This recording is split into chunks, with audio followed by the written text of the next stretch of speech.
Bonjour à tous. Aujourd'hui, nous allons préparer un dessert que j'ai surnommé Paris-Alsace. C'est en fait une base de Paris-Brest, très classique.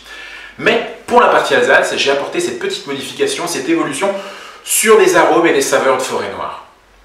Un dessert gourmand, savoureux, crémeux, que je vous invite à découvrir avec moi en cuisine.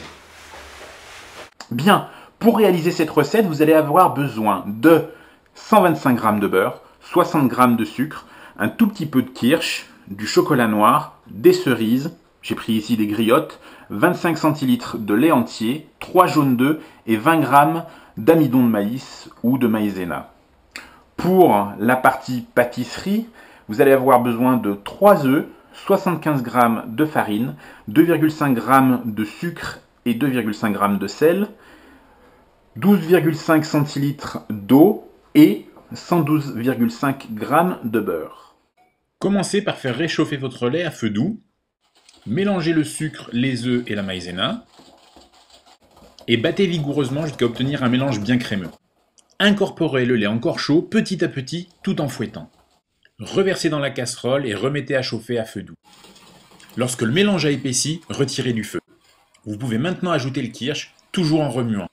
Pendant que votre mélange refroidit, commencez à battre le beurre. Et petit à petit, ajoutez la crème au kirsch au beurre pommade.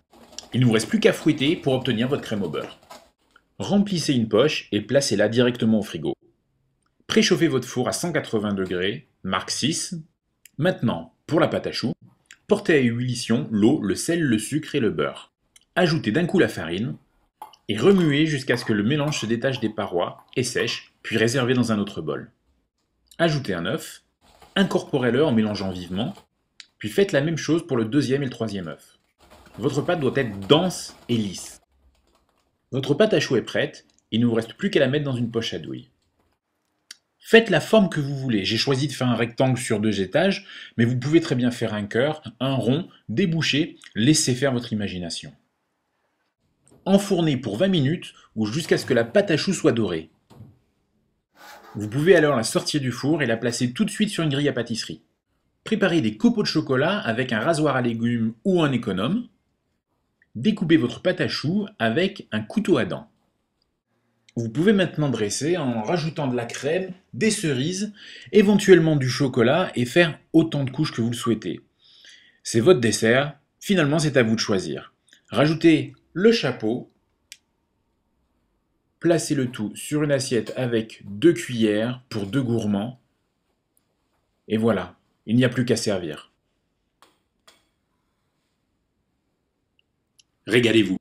J'espère que vous allez vous régaler avec ce dessert à la fois croustillant et délicieusement crémeux. N'hésitez pas à me faire part de vos remarques, de vos questions et de votre expérience culinaire.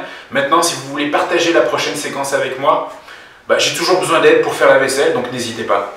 À bientôt!